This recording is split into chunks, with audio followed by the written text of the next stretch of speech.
había visto, ¿no? Al revisar el curso vi muchas cosas que no había visto y pues también ratifiqué muchas otras cosas que me hicieron valorarlo más, ¿no? Y sobre todo darme cuenta con, con pues con toda la obra que salió después de su muerte, porque pues como vimos la sesión anterior, este, pues ha salido mucha obra después de eso, ¿no? Y va a seguir saliendo, yo creo.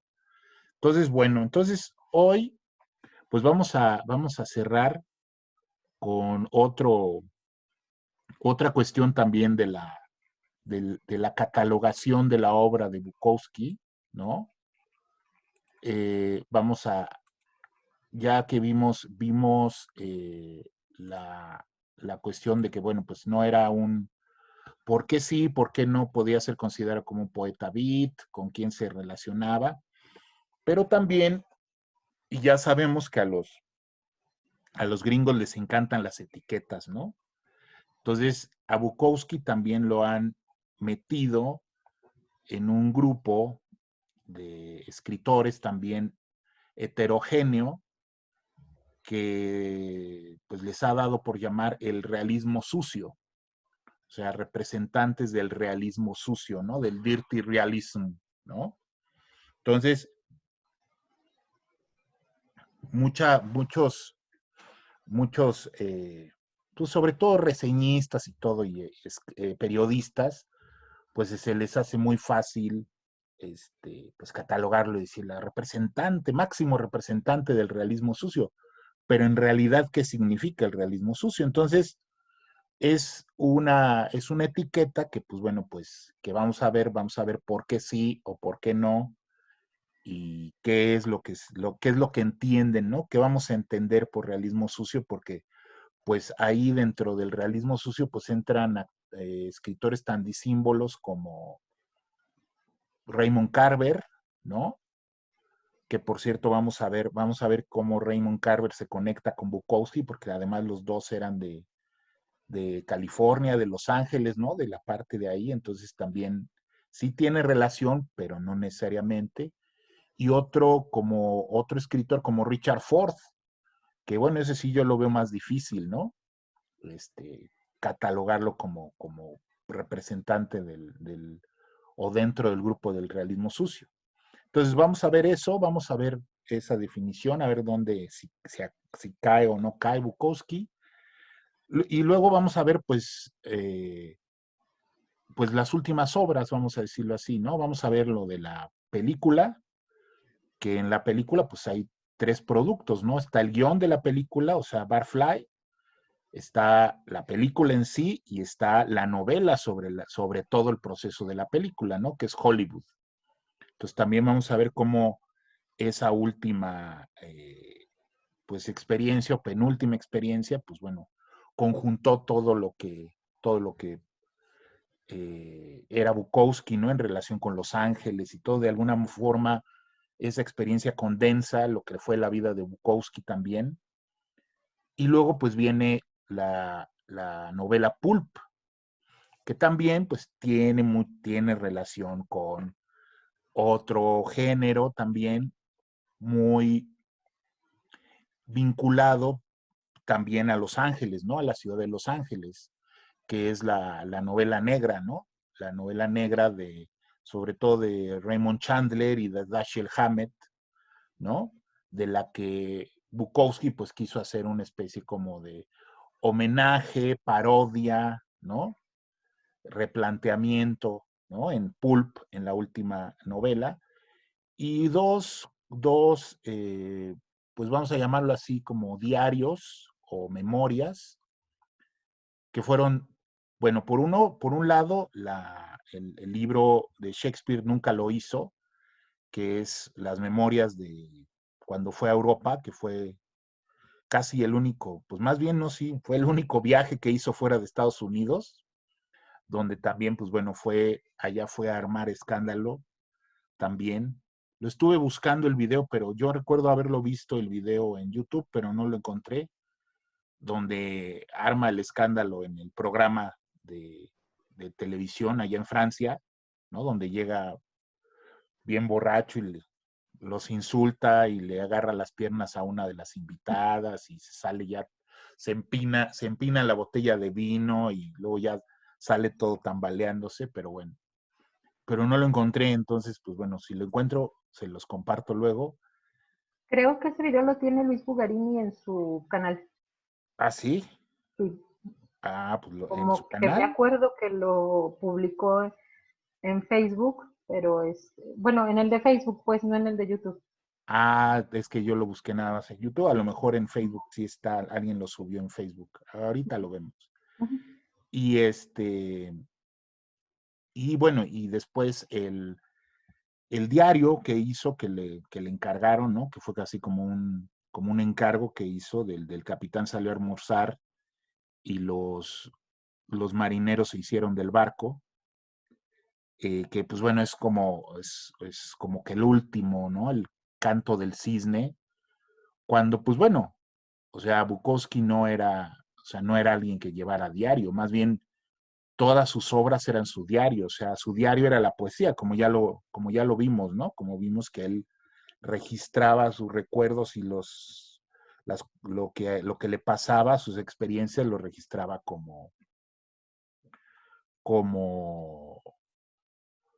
en forma de poesía, ¿no? En forma de relatos, pero bueno, más en forma de poesía. Pero bueno, entonces eso es lo que vamos a ver ya para redondear, pues todo lo que hemos visto acerca de la vida y la obra de Charles Bukowski. Entonces, bueno, voy a compartir los apuntes para que vayamos dándole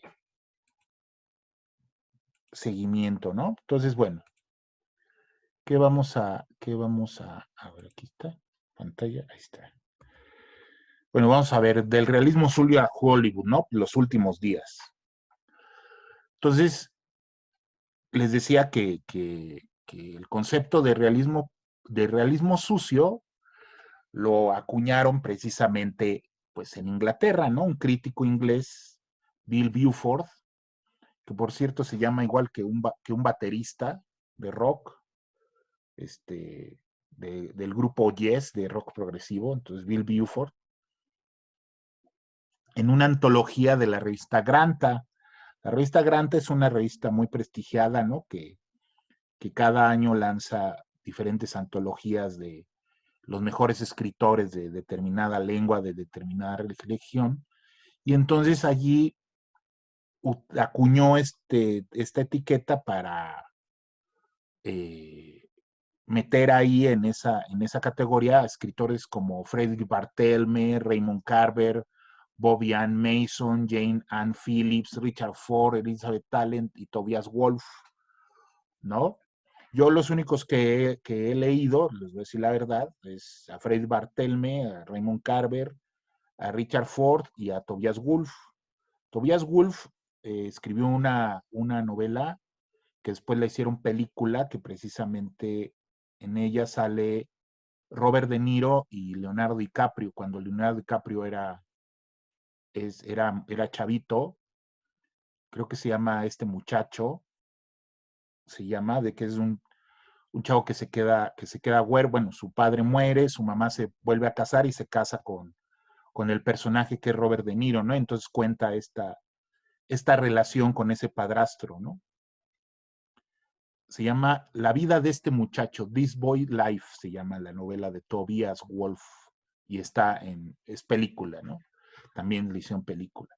Bueno, Freddy Bartelme, pues también ha sido considera pues un escritor eh, experimental, muy experimental, ¿no? Tirándole mucho al minimalismo, ¿no? Obviamente al que pues he leído yo más y que también soy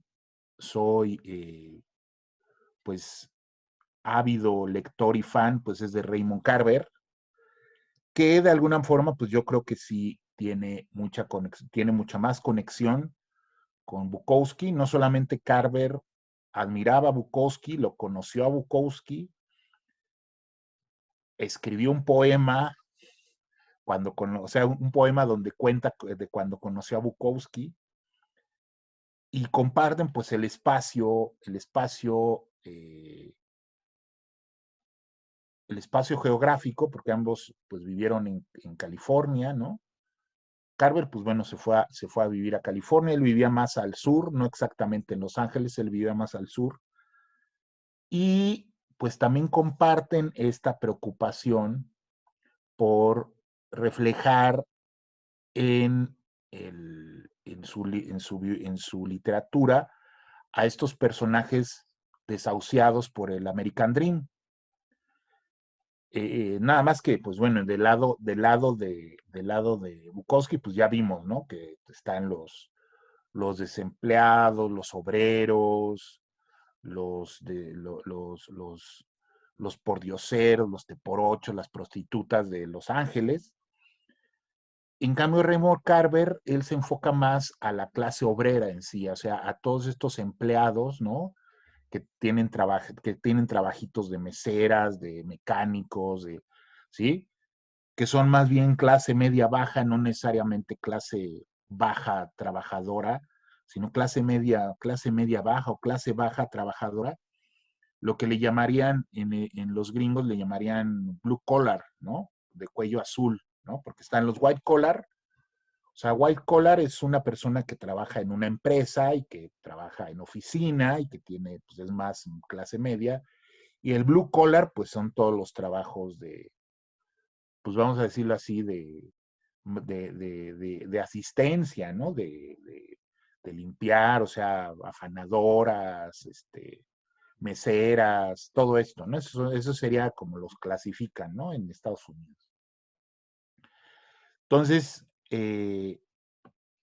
a partir de esto que hace Bill Buford en ese artículo, pues bueno, se derivan de ahí varios trabajos, estudios académicos, ¿no? Y hasta en la Wikipedia está la definición, y le llaman movimiento cuando en realidad los autores ni se conocían entre sí. Digo, les digo, el único vínculo reconocible pues es el de Carver con Bukowski, y mucho menos tenían idea de que lo que escribieran tuviera algo de sucio, ¿no? O bueno, ¿por qué se considera sucio? Bueno, otro autor es Richard Ford, que él, pues sí, de plano, él, pues más que nada es yo me imagino que debe ser por los temas o por el estilo, ¿no? Que hace, pero pues él no es tanto así que se preocupe mucho por retratar a los de la clase baja, porque él es un poco más tradicional, ¿no? Richard Ford es un escritor mucho más tradicional, quizá por los temas, ¿no? Pero no necesariamente cumple con todo lo que podría ser el realismo sucio. Entonces dice, para Buford la obra de los autores mencionados es una ficción que podría ser de cualquier parte. Es gente perdida en un mundo lleno de comida chatarra y de los detalles opresivos del consumismo moderno. Pues sí, o sea, pues también podría estar en México, podría estar en cualquier parte, ¿no? Entonces también, ahorita vemos que si me apuran, hasta José Revueltas podría ser del realismo sucio, ¿no? O José Agustín, ¿no? Pero bueno. Dice, además existe una falta de acción en los cuentos de los escritores norteamericanos que buscan en vez de ello la revelación de un ambiente, de un momento y un lugar histórico, por lo que su prosa está dedicada al detalle local, al matiz, a las pequeñas distorsiones en el lenguaje y el gesto. Digo, pues pues también, o sea, ¿eso qué significa, no? Pues todos los escritores también, o sea, muchos escritores también, casi todos los escritores están dedicados al detalle local, al matiz, a las pequeñas distorsiones en el lenguaje y el gesto. O sea, pues de eso se trata, ¿no? De capturar precisamente eso que hay de extraño, ¿no? En los personajes, que es distintivo de los personajes, ¿no? Entonces dice también, además existe una falta de acción en los cuentos. Pues yo no creo que en los cuentos de Bukowski falte acción, ¿no? O sea, en los cuentos de Bukowski siempre hay siempre hay algo que sucede, ¿no? Quizá, pues bueno, en el caso de los de Carver, ahí sí es posible que se resienta más una supuesta falta de acción, porque los cuentos, a diferencia de los de Bukowski, por ejemplo, que podrían llegar a ser escandalosos o estridentes, tanto por los temas como por el lenguaje y por lo que cuenta, los de Carver son lo que llamaríamos de medio tono. Es decir, aparentemente no pasa nada o aparentemente suceden cosas muy cotidianas, pero en realidad el drama está oculto. El drama está sumergido a partir precisamente de esos pequeños detalles, ¿no? De esos detalles que salen, ¿no? De lo que dicen y hacen los personajes y que aparentemente son cotidianos, banales. Ahí está donde está, ahí se encuentra el verdadero drama. Y eso se conoce como el medio tono. Y eso proviene de Anton Chekhov. Anton Chekhov es el que desarrolla el medio tono, tanto en el teatro como en la prosa, tanto en el cuento. Entonces, de Chekhov viene, y uno de los que más lo manejaron, ¿no? El medio tono, pues es, por ejemplo, Hemingway. Es decir, donde está sumergido la mayor parte de las cosas, sobre todo en el cuento, la mayor parte de las cosas están sumergidas y en el cuento en sí nada más se manifiestan o se reflejan o se dejan entrever pequeños detalles que son los que avisan que hay más conflicto, que el conflicto está oculto, que hay una bronca, que los personajes traen una bronca mucho mayor, pero que está sumergida, vamos a decirlo así, ¿no? Y que nada más se muestra. Es la famosa teoría del iceberg, ¿no? Que dice Hemingway, ¿no? Entonces Chejo, pues eso lo desarrolló también en sus obras. Entonces, por ejemplo, en las obras de Chekhov, que no escribió muchas, pues son obras donde en escena, pues casi no pasa nada. O sea, vamos a decirlo así, escénicamente hablando, los personajes nada más se la pasan interactuando y hablando entre sí. Y hablando de otras cosas que sucedieron, pero no hay mucha acción, ¿no? Las acciones son cotidianas. Pero a través de esas charlas y de ese diálogo se revela todos los conflictos que tienen. Entonces, en las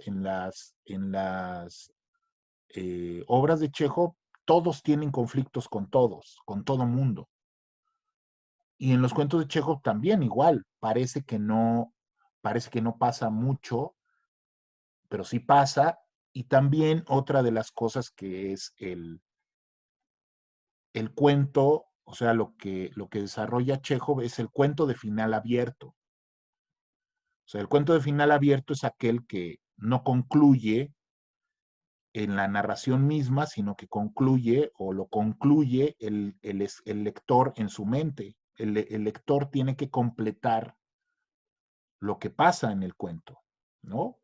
A partir de los detalles que le da el escritor en el cuento, el narrador, el lector tiene que completar, pero no está cerrado, no es como en el cuento clásico de final cerrado de tipo de Edgar Allan Poe, ¿no? O de Horacio Quiroga, donde al final del cuento, pues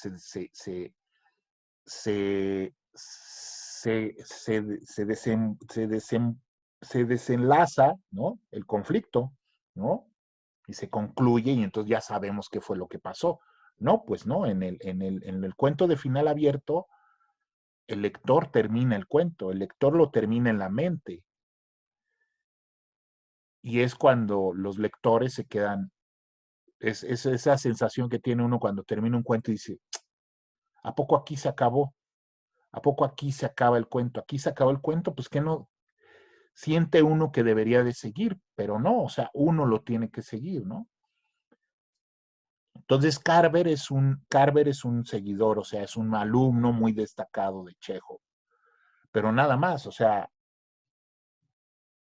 Bukowski no tiene nada que ver con eso, o sea, Bukowski sí termina sus cuentos, o sea, Bukowski sí es un escritor que termina sus cuentos, o sea, no son de final abierto, son de final cerrado, lo que la gran mayoría de los, o sea, en ese sentido Bukowski es más clásico que moderno, ¿no? Aunque sí tiene influencia de Hemingway, pero no tanta, ¿no? O sea, más bien es en el estilo lo que tiene influencia de Hemingway. Entonces, a pesar de la vaguedad de los argumentos, la etiqueta de Beaufort tuvo un éxito inusitado y los críticos se abalanzaron en tropel al rastrear los orígenes del movimiento y nombraron a Bukowski el padrino del realismo sucio, ¿no? Algunos han ido más allá y han mencionado entre sus antecedentes a J.D. Salinger e incluso a Ernest Hemingway, ¿sí? Precisamente porque habla de estas cuestiones cotidianas y todo, pero no, o sea, es demasiado, o sea, esta etiqueta forza demasiado para meter a todos. Entonces, en un momento dado, pues cualquiera escribe realismo sucio, ¿no? Cualquiera podría ser considerado realismo sucio, ¿no? Entonces, no es una etiqueta, ¿no? Que, le, que sea funcional para analizar o para comparar a los autores. Entonces, por ejemplo, les decía yo, para que no quedarnos atrás, en México y Latinoamérica también se ha recurrido a esta etiqueta para clasificar la obra de autores, como por ejemplo a Guillermo Fadanelli, que no sé si lo hayan leído, que en sus inicios prefería calificar lo que escribía como literatura basura, pero a él sí muy influido por Bukowski, que de hecho pues ya les había platicado, ¿no? Que el mismo Fadanelli decía, es que nosotros cuando escribíamos, queriendo copiar a Bukowski, en realidad copiábamos a los traductores catalanes de Bukowski, o sea, a los traductores de anagrama de Bukowski. Entonces a ellos se les hacía muy grueso, ¿no? Decir, escribir, polvo, y se echó un polvo, se quitó las bragas, ¿no? ¿No? Cuando en realidad, pues son la forma como ellos dicen, pues calzones y coger, ¿no? Entonces, entonces ya cuando lo leyó, decía Fadane, que ya cuando lo leyó en inglés, pues se dio cuenta de que en realidad había copiado a, a los traductores más que el estilo de Bukowski. Y hay otro escritor también que también fue muy famoso, también publicado por Anagrama, Pedro Juan Gutiérrez, ¿no?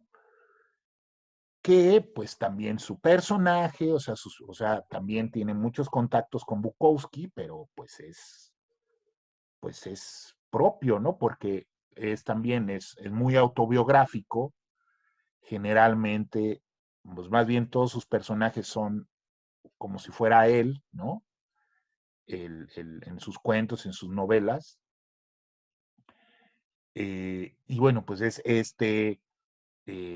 cubano, ¿no? Que está en la Cuba revolucionaria, en la Cuba comunista, y pues también anda tratando de sobrevivir, y pues también que tiene sus aventuras sexuales y que es alcohólico y todo, pero pues hasta ahí, ¿no? O sea, o sea, no tendría mucho contacto en relación con Bukowski más que, pues sí, el lenguaje descarnado y sobre todo un cierto cinismo, ¿no?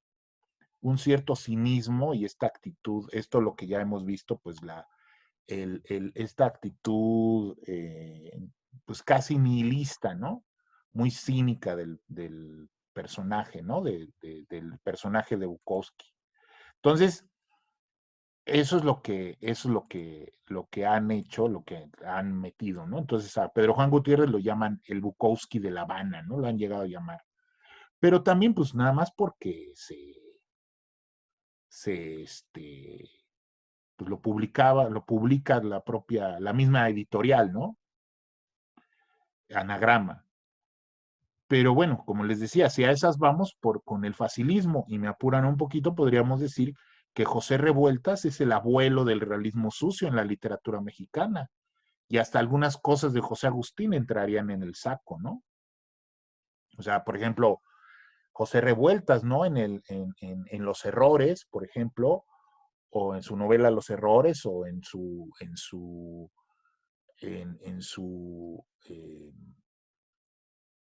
en el cuadrante de la soledad, en la obra de teatro del cuadrante de la soledad, que está en la Merced, ¿no? O sea, está ambientada en la Merced y entonces hay prostitutas y teporochos y todo eso, y en los errores, pues son obreros, miembros del Partido Comunista, ¿no? Gente, o sea, alcohólicos, todo eso que hay precisamente, que es, pues, vamos a decirlo así, el tipo de personajes que utilizaba también Bukowski, nada más que, y también está el uso del lenguaje, pues, popular, o sea, el lenguaje descarnado, las escenas sexuales, o sea, esos elementos lo, lo emparentarían más a Revueltas con el realismo sucio más que a otros, ¿no? Entonces, pues bueno, esa es una de las broncas de los críticos literarios, que primero hacen la etiqueta y luego tratan de ver qué autores entran dentro de la etiqueta en lugar de ver antes cuáles son cosas que coincidan y a partir de eso dicen, pues esto le vamos a llamar así. Y no, primero hacen la etiqueta y luego tratan de ver a ver qué se ajusta en su etiqueta. ¿No? Esa es una cosa que hacen mucho los académicos, sobre todo, ¿no? Porque como no tienen mucho que hacer más que justificar las becas que tienen y el sueldo que tienen, pues se ponen a hacer eso y a publicar artículos, ¿no? Entonces, bueno, pues esa es la cuestión con el realismo sucio, ¿no?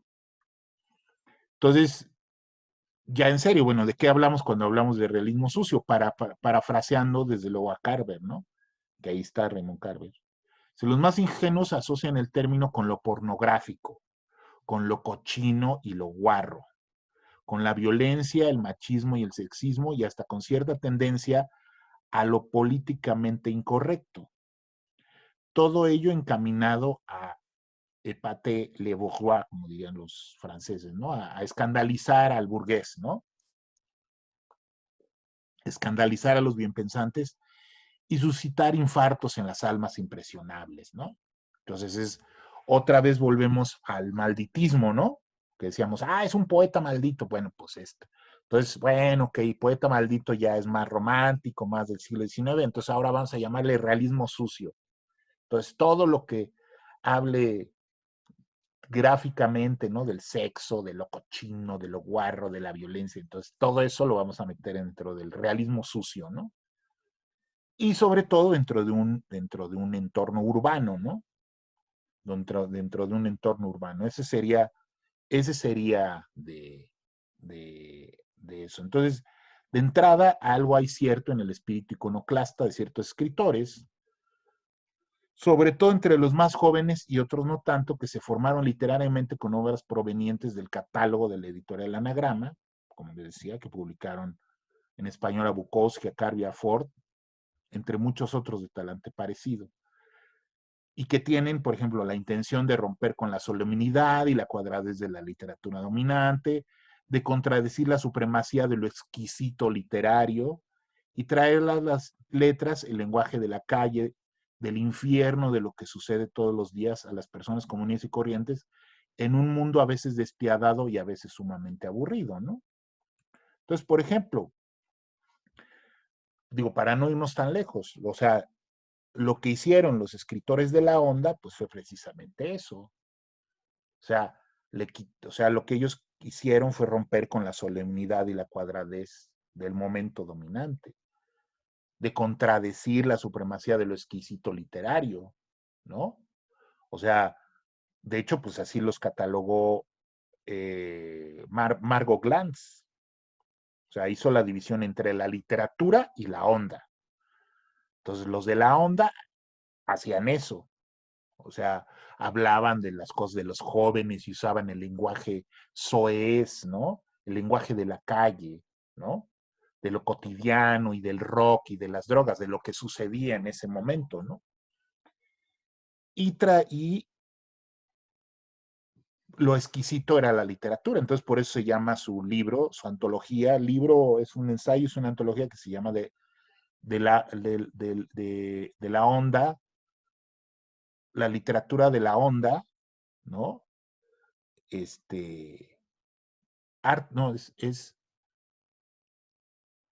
Onda y escritura en México se llama, ¿no? Entonces, la escritura eran los exquisitos, ¿no? Entonces ahí está García Ponce, Salvador Elizondo, o sea, toda esa banda que escribían y copiaban a los escritores ingleses, franceses, alemanes, ¿no? Mientras estaban los del otro lado, pues la onda, o sea, los escritores jóvenes, o sea, que eran jóvenes en el 68, de la generación del 68, que copiaban, bueno, que estaban influidos por ellos sí, por los escritores beats, por Salinger, por el rock, por la televisión, por todo, por el cine, ¿no? Pero bueno, ahora vayamos a la época actual, ¿no? O sea, ¿quiénes escriben así? O sea, ¿quiénes son los representantes, vamos a decirlo así, de eso? Decíamos, por ejemplo, Fadanelli, ¿no? En su momento, hace también 20 años, ¿no? Cuando estaba en auge, Fadanelli con su revista y todo, ¿no? Pues ahora ya es un escritor respetable, ya no escribe así como empezó, ya él hace novelas bien hechas, ¿no? O sea, él ya no sigue escribiendo así y ya tampoco se preocupa por esos personajes, ¿no? Por retratar a esos personajes. Y bueno, y pues ahorita, pues por ejemplo, por tomar un ejemplo de una escritora, ¿no? De una escritora que está teniendo mucho éxito, que ha tenido mucho éxito, que ahorita es como que la punta de lanza de los nuevos escritores, de los escritores entre 30 y 40 años, que son Fernanda Melchor, ¿no? No sé si ustedes la han escuchado hablar, que tiene una novela que pues, ha sido muy famosa y premiada, que se llama Temporada de Huracanes. ¿Y qué hace? Pues precisamente eso. O sea, rompe con la solemnidad y la cuadradez de la literatura dominante, contradice la supremacía de los exquisitos literario, ¿no? Y trae a las letras el lenguaje de la calle. Entonces, ¿sí? Del infierno de lo que sucede todos los días a las personas. Entonces, ella lo ambienta su novela en Veracruz, donde son unas mujeres que están viviendo la violencia machista y asesinatos y todo. O sea, finalmente es lo mismo, para que nos entendamos. Finalmente todo podría ser realismo sucio, ¿sí? En cada época podríamos encontrar el realismo sucio, ¿no? O sea, el ejemplificarles eso es enseñarles que, pues bueno, en realidad, pues bueno, es que sí, meterse a la realidad es ensuciarse las manos, ¿no? La realidad es sucia. O sea, si vamos a hablar de cosas reales, pues nos vamos a ensuciar las manos, o sea, vamos a hablar precisamente de eso, ¿no? Porque si no, pues vamos a hablar de cosas bonitas, vamos a hablar de cosas solemnes, abstractas, exquisitas, ¿no? Que no hablen de las cosas cochinas del mundo. Y bueno, pues también hay gente a la que le gusta eso, ¿no? Hay gente a la que no le gusta meter las manos en la suciedad de la realidad. Digo, cuando lee, ¿verdad? O sea, porque pues eso para ellos no es eso. Entonces, pues hay de todo en la viña del Señor, pero lo que sí me interesaba era que definiéramos eso para que luego cuando les digan, es que Bukowski es el realismo sucio, les dijeran, todo es realismo sucio. O sea, todo es realismo sucio, no nada más Bukowski, ¿ok? Entonces, para no irse con la finta de esas etiquetas, categorías que no tienen, ¿no? Entonces, bueno, también dice, ¿no? Dice, también exige ciertos parámetros estilísticos y ahí no le enterraron tanto los críticos porque proviene del mejor Hemingway, de los novelistas hard-boiled y de la novela negra policíaca, primordialmente de Raymond Chandler y Dashiell Hammett. En principio, una pronunciada tendencia a la sobriedad, a la precisión y una parquedad extrema en el uso de las palabras en todo lo que se refiere a descripción. Por otro lado, los objetos, los personajes y las situaciones se hayan caracterizados de la manera más concisa y superficial posible. Ahí en eso sí se distinguen, ¿no? Ahí en eso sí hay esta relación, les digo, sobre todo con Hemingway y sobre todo con estos novelistas de la novela negra policíaca 30, 40, 50 en Estados Unidos, ¿no? Y sobre todo Raymond Chandler y Dashiell Hammett, que luego, pues veremos ahorita que hablemos de Pulp, pues que son el modelo, o sea, son el modelo para Bukowski hacer esta pues, novela donde él ya trasciende lo autobiográfico, aunque no totalmente, porque sigue hablando de lo que conoce. O sea, él escribe de Los Ángeles, ¿no? Y entonces, precisamente esos personajes, sobre todo de Raymond Chandler, están dentro de Los Ángeles, ¿no? O sea, están en Los Ángeles y retratan esa población, esa ciudad que Bukowski conoció muy bien, porque ahí vivió toda su vida, ¿no? Pero no la parte, eh, glamorosa de Hollywood y eso, ¿no? Sino más bien el centro, ¿no? Lo que llaman el centro de Los Ángeles, el downtown Los Ángeles, que pues es donde está toda la parte, pues los migrantes mexicanos y los negros y todo, o sea, toda la banda pesada, ¿no? O sea, no es la parte de Beverly Hills y toda acá las montañas y todo lo bonito de la zona de Hollywood, ¿no? Que precisamente eso es lo paradójico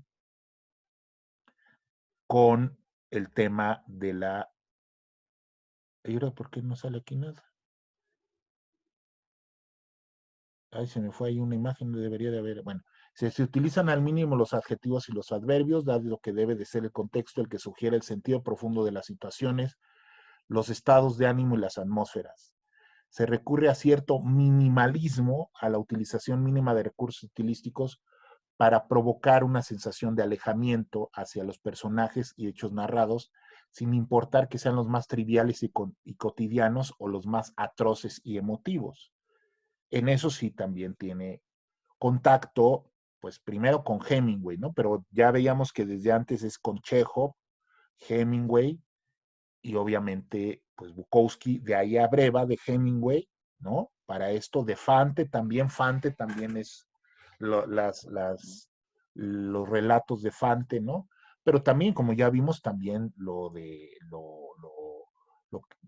otro autor como Hansum, ¿no? O sea, este personaje que tiene en la novela de Hambre, ¿no? Que es muy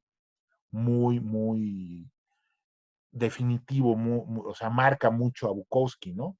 Entonces, eso es lo que también coincide con esto, ¿no?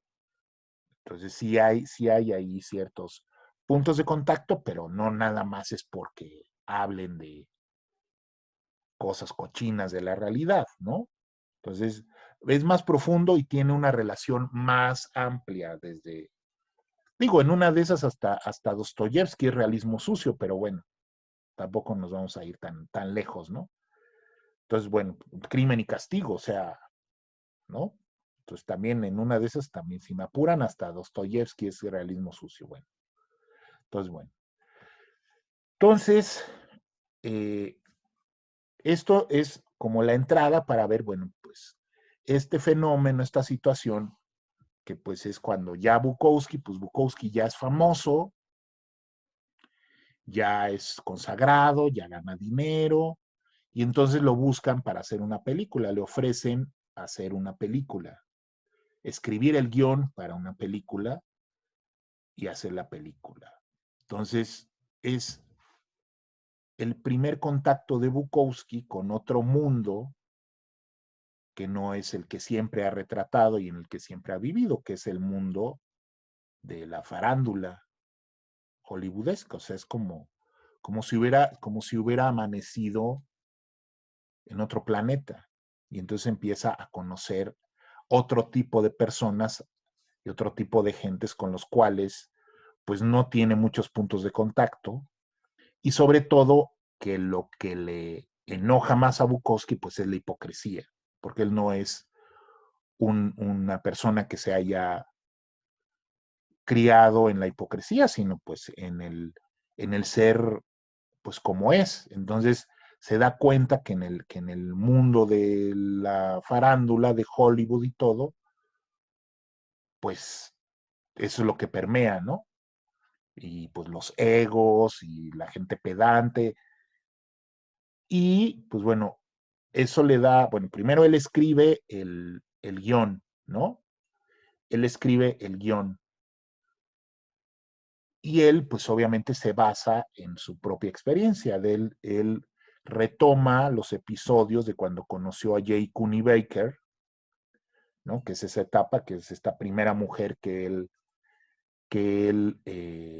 ama, porque pues la considera como pues su compañera de correrías, ¿no? Una mujer con de su misma talante y que además le aguanta el mismo ritmo para beber, que le sirve de sparring, ¿no? O sea, que no se deja, ¿no? Que no se deja y que le contesta y que además está igual de loca que él, ¿no? Entonces, es como su alma gemela.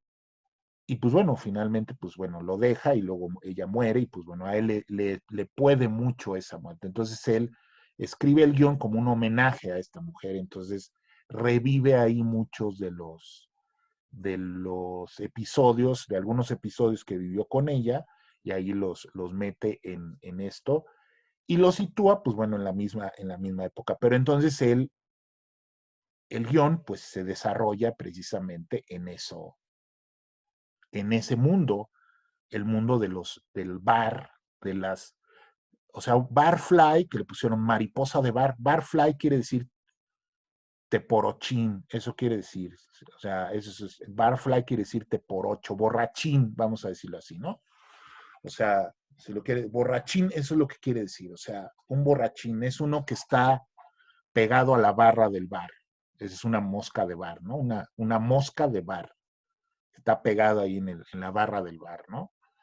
Este, y pues es un borrachín, un teporochín, ¿no? Entonces, él hace este guión y pues bueno, cuando se lo ofrece, en lo que lo está escribiendo, pues este escritor francés, Barbet Schroeder, ¿no? Pues le dice, bueno, en lo que consigue el dinero, ¿no? Porque pues él es muy admirador de Bukowski. Se tarda 3 años en conseguir el dinero para hacerlo, ¿no? Para hacer la película. Y originalmente él quería que fuera Sean Penn, ¿no? Sean Penn se volvió muy amigo de Bukowski en la época en la que estaba casado con Madonna. De hecho, sale Madonna, en la novela sale Madonna, pero le pone Ramona. Y originalmente Sean Penn quería hacer la de Bukowski, pero no quería que la dirigiera Barbara Schroeder. Quería que la dirigiera otro director, pero dijo Barbet Schroeder, Bukowski dijo, no, si no la dirige Barbet Schroeder, no. Y entonces Sean Penn, pues bueno, ahí se hicieron de desacuerdos, pero se siguieron hablando y siguieron siendo cuates, ¿no? Porque eran cuates de peda. Entonces, y además, pues le daba mucho, o sea, Sean Penn, que pues siempre ha sido medio poser, ¿no? ¿No? Digo, pues vean lo que hizo hasta ir con el Chapo Guzmán, ¿no? ¿No? Ahora o sea, con tal de salir ahí y hacerse el duro, pues sale con el Chapo Guzmán, con Fidel Castro, con no, Nicolás Maduro, el otro, ¿cómo se llama? ¿Cómo se llama el de Venezuela? Chávez, ¿no? O sea, con tal de llevar la contra, ¿no? Sale ahí muy duro, pero bueno. Entonces, Baruch Schroeder, y era lo que platicaba con Angélica, y que ya se les ha comentado, que él dice, bueno, pues vamos a aprovechar ya, o sea, ya tengo las cámaras y todo, te vamos a grabar, ¿no? Entonces tú vas a hablar, yo te voy a entrevistar y tú vas a platicar de lo que quieras. Entonces, pues Bukowski, o sea, son cerca de 5 horas, o sea, las Bukowski tapes son cerca de 5 horas que editó, ¿no? De lo que habló más coherente Bukowski en todo ese tiempo, ¿no? Y que es donde aparece precisamente ese video que dice Angélica que fue su primer encontronazo con Bukowski, donde la agarra, le da unas patadas voladoras a su esposa, ya Linda Lee, ahí en el sillón y le dice que se larga y todo, y entonces Entonces era lo que estábamos platicando, que a lo mejor pues es parte del personaje y que ya después, ya que se apagaron las cámaras, ha de haber ido, no, pues perdóname mi amor, porque pues así tengo una reputación que, ¿no? Que se vea que soy bien malo, ¿no? Que soy malo, malote, aunque ya era un viejito, pues ya estaba, bueno, es 87, no, todavía le faltaba para morirse, pero bueno, 10 años casi, 10 7 8 años le faltaban, ¿no? Pero él muere en el 94. Entonces, él hace eso. Entonces, ahí miren, ahí está con Sean Penn, ¿no? Este, Penn insistió en que la dirigiera Dennis Hopper. Dennis Hopper fue actor, también director, que hizo Nacidos para Perder, ¿no? Esta de los motoristas, ¿no? Que le pusieron, ¿no? En los 60, ¿no? Que andaban de motoristas. Entonces, Bukowski despreciaba a Hopper por ser un farsante de Hollywood con cadenas de oro, o sea, por hacerse precisamente el duro, ¿no? Y entonces, pues bueno, ya se hicieron, la hizo Schroeder y contrataron a Faye Dunaway, ¿no? Que, pues bueno, ahí en esa escena donde sale enseñando las piernotas, pues esa no estaba en el guión, pero ella insistió que ella quería enseñar las piernas, entonces, pues bueno, enseñó las piernas. Y entró Mickey Rourke, que si ustedes recuerdan, Mickey Rourke venía de hacer 9 semanas y media, ¿sí? Entonces, él que en ese entonces pues todavía no se echaba a perder, no se le botaba la canica y se metió de boxeador y luego se metió de luchador y se desfiguró la cara con las cirugías plásticas, pues él hizo un gran trabajo de caracterización, o sea, él no copió a Bukowski, sino hizo su propia interpretación de Chinaski, o sea, hizo un Chinaski bastante creíble, ¿no? Digo, para mí sigue siendo el mejor Chinaski de las películas que hay sobre obras de Bukowski. O sea, Venga Sara, pues no, o sea, Venga Sara es un viejito, ¿no? Ahí que medio teporochín, pero no es Bukowski, o sea, no es Chinaski. Matt Dillon quizás sí, en Factotum, porque es más joven. O sea, obviamente ese Chinaski es mucho más joven. O sea, el Chinaski de Factotum, pues es un joven, es más joven, apenas está empezando. Pero este Chinaski que hace Mickey Rourke es un Chinaski que ya está o sea, que no está empezando y que no quiere ser escritor, sino que ya está hundido en el alcoholismo, ¿no? Entonces, en ese sentido lo hace muy bien, ¿no? O sea, hace una interpretación bastante notable. La bronca es que a Bukowski se contradecía, ¿no? Si le gustaba o no le gustaba la interpretación de, de Mickey Rourke, porque, pues bueno, en una entrevista dijo que no lo hizo, o sea, que le pareció que era un poco exagerado, ¿no? Dice, era un poco fanfarrón al respecto, así que no, estaba mal hecho, ¿no? O sea, pero pues obviamente, pues como era, pues para la promoción y todo en las notas de prensa para la película, pues obviamente pues lo ensalzó, ¿no? Lo ensalzó a Mickey Rourke y puso, parte de mi suerte fue el actor que interpretó a Henry Chinaski. Mickey Rourke se quedó con el diálogo a la palabra y el sonido previsto. Lo que sorprendió fue que añadió otra dimensión al personaje en espíritu. Mickey parecía amar de verdad su papel y sin embargo, sin exagerar, añadió su propio sabor, su entusiasmo, su locura, su apuesta a Henry Chinaski sin destruir la intención o el significado del personaje. Añadir espíritu al espíritu puede ser peligroso, pero no en manos de un actor condenadamente bueno. Yo estaba muy satisfecho con el amor y la comprensión que le prestó al papel de Brad Fly. bueno, sí, bueno, si ustedes han visto la película, Bukowski hace un cameo, ¿no? Que le llaman, o sea, una aparición. Cuando están en el bar, cuando Chinaski conoce a Wanda, ¿no? Bukowski está ahí en medio, ¿no? Está chupando ahí es un barfly, ¿no? Es un borrachín que está ahí y sale, ¿no? Y en una parte de la novela de Hollywood, dice que cuando ya estuvo todo puesto y vio que llegó y empezó a interactuar, Mickey Rourke, bueno, Chinaski con Wanda, o sea, él sintió, o sea, él sintió que estaba reviviéndose eso que él había vivido, ¿no? O sea, que se había convertido, estaba viviéndolo otra vez, ¿no? Estaba reviviendo eso. Bueno, lo importante es que se hizo la película, fue relativamente exitosa, ayudó muchísimo a pues al conocimiento ya mundial, por si no lo conocían todavía mundialmente, de Bukowski, ¿no? Porque pues no es lo mismo vender libros que escribir una película, ¿no?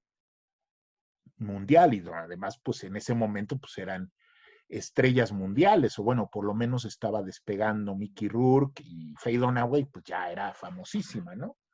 Eso fue lo que ayudó también al conocimiento ya global de Bukowski, mundial de Bukowski. Entonces, pues como él ya era pues un escritor famoso, pues ya estaba en Hollywood, pues ya no iba a seguir escribiendo de los teporochines y de los, ¿no? De la gente del barrio y de las clases bajas, o sea, tenía que escribir de lo que estaba viviendo. Entonces, él lo que escribe es precisamente esta novela, que es una novela donde cuenta pues todo el proceso de la escritura del guión y de todo lo que pasó y todo lo que puso pasar, todo lo que tuvo que pasar. Y es una novela en clave, o sea, es un román à clef, como dicen los franceses, ¿no? Una novela de indignación, en el sentido de que pues él se dedica precisamente a pitorrearse y a burlarse de todas las cosas, de toda la hipocresía, de todas las cosas, ¿no? Que él ve y que él vio, y que pues era un mundo nuevo para él, o sea, él nunca se había imaginado, digo, sí había, obviamente, pues sí, se habría imaginado, pero entonces él ya lo estaba viviendo directamente, ¿no? O sea, entonces él hace esta novela que es sumamente divertida, ¿no? Porque además, pues obviamente hay cosas que exagera, ¿no?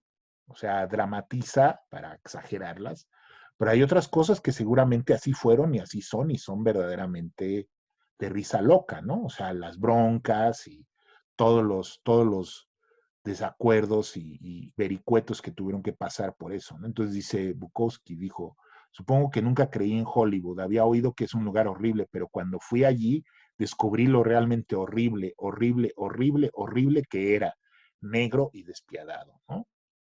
Entonces, eso es lo que hace, ¿no? Entonces, igual, vamos a decirlo así, la última aparición de Chinaski, ¿no? En una novela, ¿no? Y entonces, pues ahí habla precisamente de todo el proceso, ¿no? De la película, de la elaboración de la película y todo, ¿no? Entonces, cómo la recibe la crítica, ¿no? A Bukowski, a Hollywood, ¿no? Entonces, en su momento, cuando salió la película, la crítica en el de New York Times dice, en Hollywood, Bukowski, bueno, cuando salió la novela, perdón, en Hollywood, Bukowski observa los absurdos de la escena pasajera con la mirada cómplice de un miembro del reparto en el teatro de lo grotesco, y no se hace ilusiones de que pueda caer más bajo en la vida que una breve caída de un taburete. Por supuesto, la imagen de sí mismo como un borracho que duerme hasta el mediodía y practica la artesanía, no el arte, es en sí misma una finta teatral, la máscara del hipster para su blandura, el bailarín de ballet que finge ser un boxeador, el escritor que se degrada astutamente como alguien que golpea al mecanógrafo. O sea, ¿qué es lo que le está diciendo? Pues que está viviendo el personaje, ¿no? O sea, es el personaje de Bukowski o de Chinaski en Hollywood, ¿no? Entonces ahí eso es una cosa muy chistosa porque en Hollywood, digo, aunque es el tono paródico, fársico, ¿no? Grotesco, ¿no? Obviamente se ve que Bukowski Chinaski no vive en ese mundo. O sea, se nota más afectado, o sea, el mismo planteamiento de la novela se nota más afectado, o sea, es un pez fuera del agua. Todas sus demás novelas, sus relatos, es él siendo él en ese mundo que conoce. No sé si me explico. En cambio aquí es como si hubiera llegado a otro planeta y no sabe cómo manejarlo, cómo reflejarlo, ¿no? Cómo reflejarlo de manera sincera, sin tanta afectación y sin estarse pitorreando de él, ¿no? Entonces, lo que pasa es que él no, o sea, cada personaje, o sea, hay pocos personajes que le caigan bien dentro de la novela, o sea, que a Chinaski, Bukowski, él hable bien o le caigan bien de la novela. Dentro de la novela, generalmente todos le cagan, ¿no? O sea, todos le molestan, todos les caen mal, ¿no? Por histéricos, por falsos, por soberbios, por insoportables, ¿no?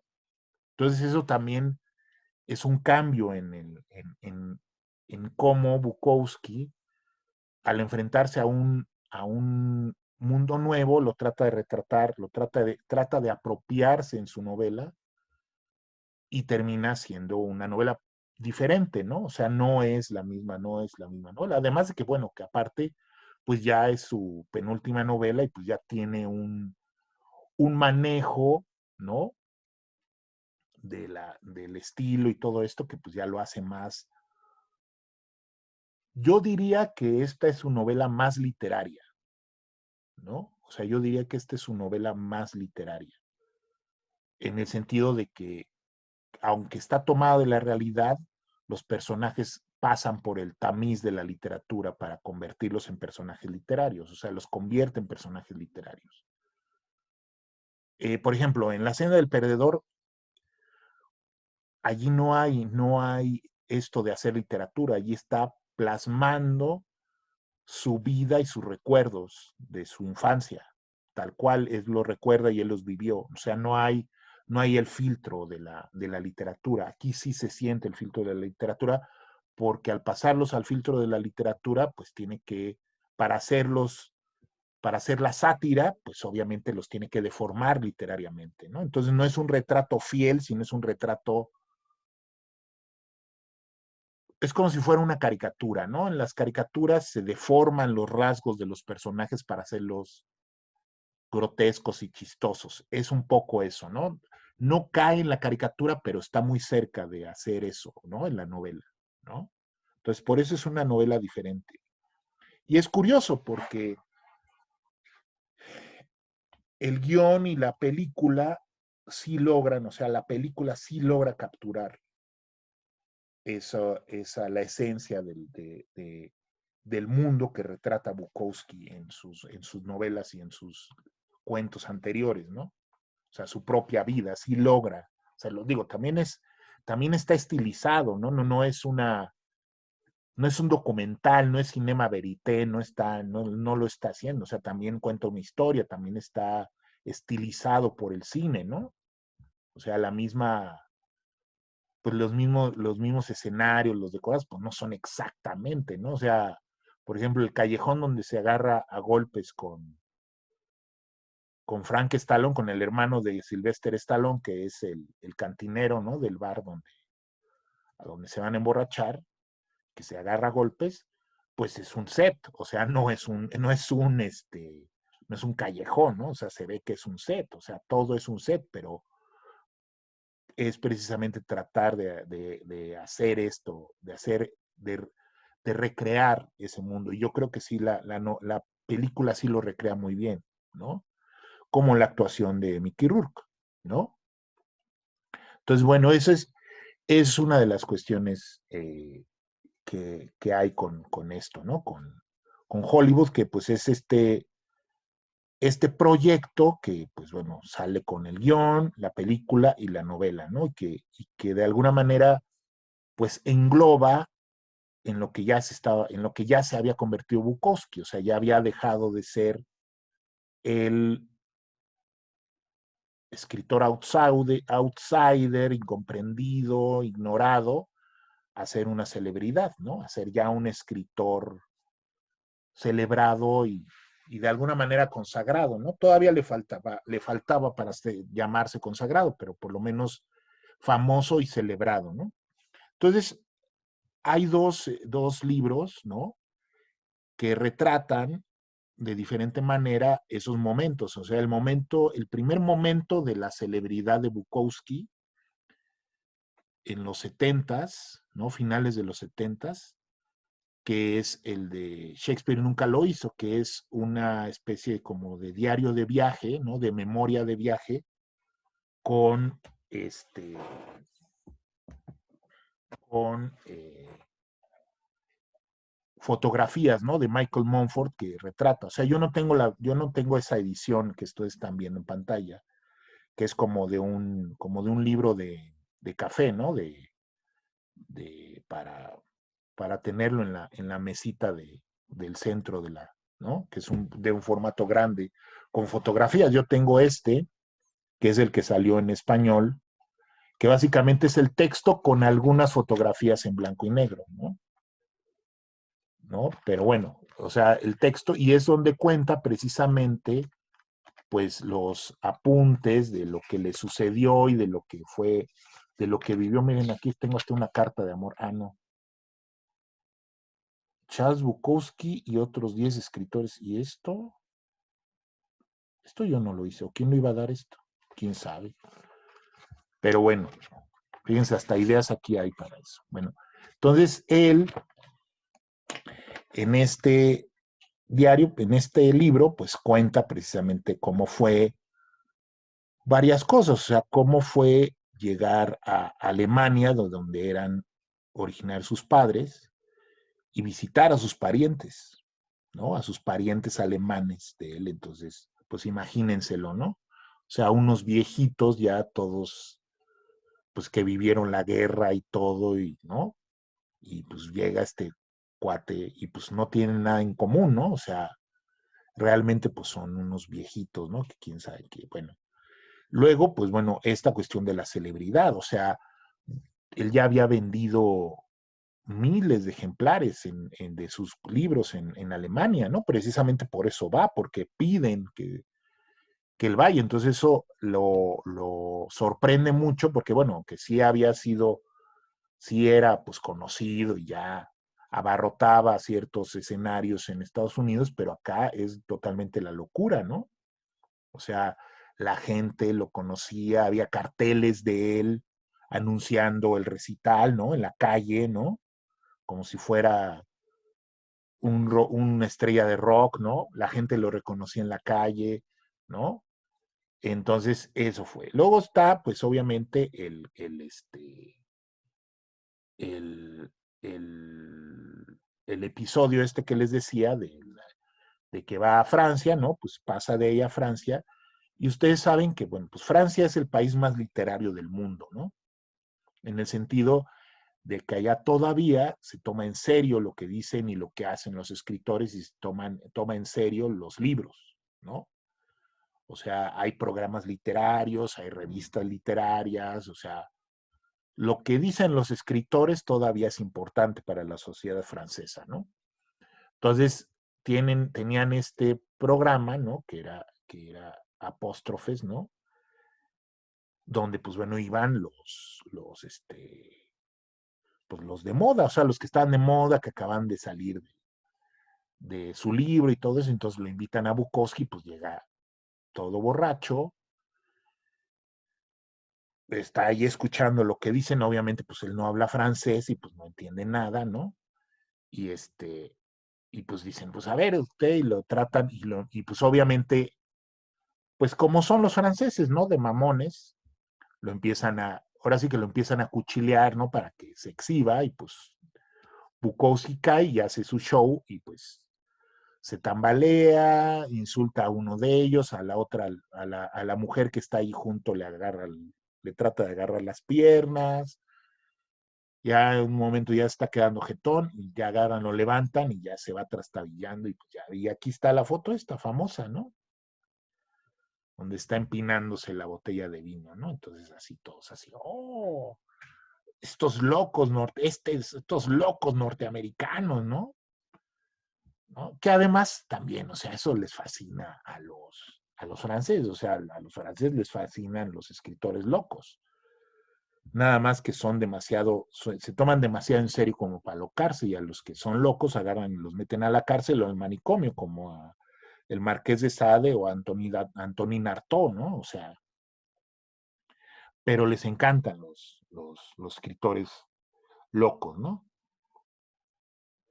Más que ellos no se atreven tanto, ¿no? Tienen demasiadas inhibiciones. Entonces, eso es lo que le sucede, ¿no? Con esto, y es lo que retrata precisamente esa primera parte, ¿no? Después, pues bueno, va a ver a los familiares de Linda, ¿no? Después de que se arma el desmadre en París, va a Alemania, ¿no? Y entonces ahí, ahí es donde conoce a Barbet Schroeder, que después será lo de Hollywood, lo de Barfly, y entonces, pues bueno, cuenta ¿no? Los lugares donde, bueno, en Andernach, ¿no? Donde nació, donde era su padre, donde conoció a su mamá, a su tío Henrik, ¿no? Y pues bueno, el desmadre que se armó, que precisamente él viaja con Linda, o sea, apenas se acaban de conocer, y pues es el viaje, él la invita a que lo acompañe, y pues es ahí donde ya se hacen más, que se consolida la relación con Linda Lee, ¿no? Entonces ese es un momento, ¿no? Y luego viene este libro también extraño, porque es un diario, ¿no? Que también, bueno, ese también originalmente era un libro ilustrado, ¿no? Que estaba ilustrado muy bonito, en el original está ilustrado muy bonito por Robert Crumb, por ilustraciones de Robert Crumb, ¿no? Este autor, este dibujante, caricaturista norteamericano, ¿no? Eh, que pues era pues de la época precisamente de los hippies de San Francisco, ¿no?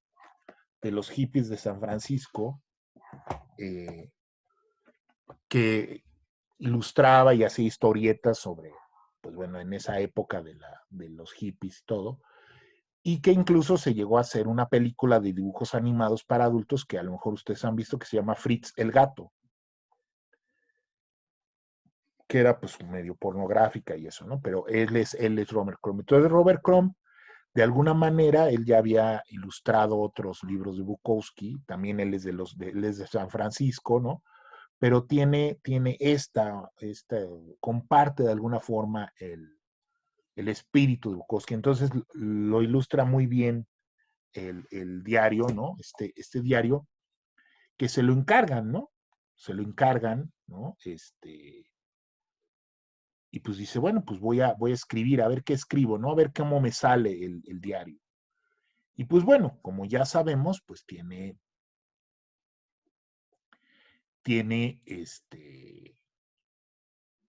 pues los elementos propios, ¿no? Desde las cosas más comunes, ¿no? Se pone a registrar, pues desde, pues tengo las uñas largas del pie, ¿no? Me tengo que cortar las uñas largas, las uñas del pie, hasta pues observaciones, ¿no? Pues profundas acerca de su cotidianidad. Hay varios episodios que a mí me siguen me siguen encantando, ¿no? Como relata, como por ejemplo,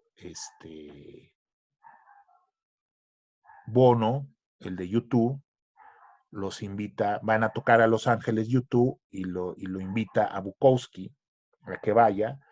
Y Linda, su esposa, pues está feliz, ¿no? Está muy contenta porque pues, los invitaron y van a ir al concierto y dice, y Bukowski pues no sabe ni quién es Bono, ni quién es YouTube, ni nada de nada, ¿no? Entonces, que de hecho YouTube hizo incluso una canción, o sea, una canción que le dedica a Bukowski y que está basada o está inspirada en uno de los poemas de Bukowski, ¿no? Este, de su libro de los últimos días de la Tierra, ¿no? Entonces, pues le mandan la limusina, ¿no? Pues le mandan la limusina para que los lleve al concierto, los llevan a la zona VIP, entonces pues lo primero que ve Bukowski pues es el bar y pues se va al bar, ¿no? Entonces ya va a empezar el concierto y dicen, ven, pues porque va Bono en alguna parte del concierto, ¿no? Va a decir, y aquí tenemos a Charles Bukowski, y entonces para que lo aplauden y eso. Y ya pasa eso y él se regresa al bar, ¿no? Y ya está platicando con el cantinero, con el cantinero del bar, y pues ya sé que es un negrazo y ya se quiere agarrar a golpes con él, y pues bueno, finalmente no le pasa nada, ¿no? Y otro episodio que creo que sí ya se los había platicado, de cuando le llegan a ofrecer hacer una sitcom basada en él y en algunos episodios de su vida. Entonces llegan unos ejecutivos de una cadena de televisión. Entonces, antes de recibir, o sea, donde le mandan la propuesta, le ponen un billete de 100 o de $200. Y entonces él le platica a Linda, ¿no? Dice, pues no, estos cuates quieren hacer una serie de televisión cómica, donde va a salir un actor que es amigo de él y todo, ¿no? Y entonces ya le plantean, y entonces él se pasa las noches pensando, ¿no? Si acepta o no acepta, hasta que finalmente no acepta, ¿no? Pues dice, tanto me pasé mi vida y tanto aguanté tanto en mi vida, tantas cosas, y finalmente me sobrepuse a todas las cosas que me sucedieron y que me podían haber hecho que me diera por vencido.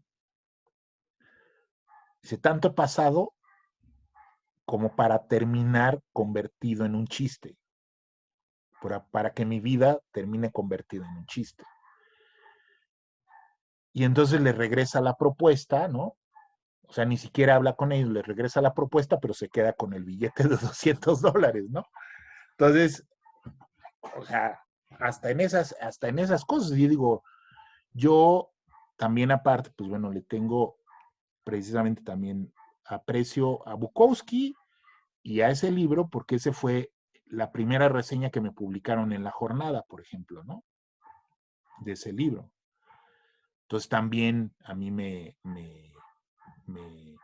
significa mucho ese libro porque, bueno, yo ya había leído varios de Bukowski, o sea, pero a partir de eso también yo empecé a hacer más, pues más, meterme mucho más, ¿no? En la literatura de Bukowski y todo eso. Entonces, es una de las cosas que a mí me gustaron ¿no? Entonces también él cuenta, bueno, cuenta también pues ya su vida, ¿no? O sea, su vida ya, pues ya en los últimos años de su vida, 2, 3 años de su vida, pues bueno, ya pues como pues un viejito que pues ya lleva una vida metódica, ¿no? Donde pues ya no escribe desde la marginalidad, sino que pues ya escribe, cuenta cómo es su forma de escribir, ¿no?